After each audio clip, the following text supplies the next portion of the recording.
जवन भइल बा कल के बात 100 नंबर बोला के रात 100 नंबर बोला के रात जवन भइल बा कल के बात 100 नंबर बोला के रात गाँव के बहरिया घर के भितरिया दिहल सहम के मारवाई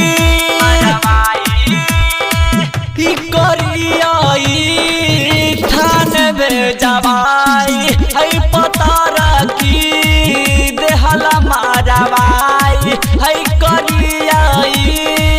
थान भेजवाई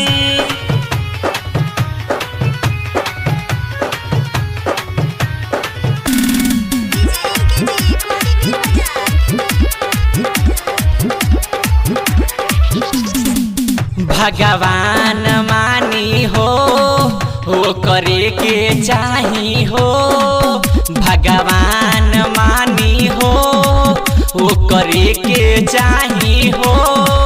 कर हम अरती उतारी ले करे से प्यार हम करी ले कबो अगर आले तो हमारा के ताके कबो हाथ से हिलाई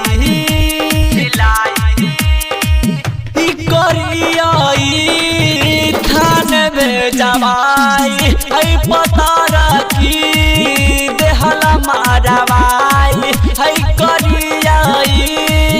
थान भेजवाई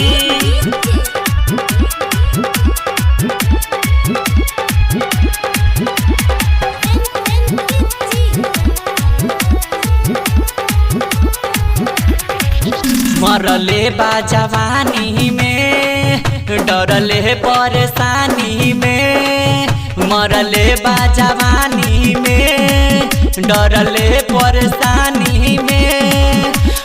मारी के कपड़ा फोरेला हमारा के देख के तुरेला सनदीप से नीतीश के कह शंभू से लिहे बचाई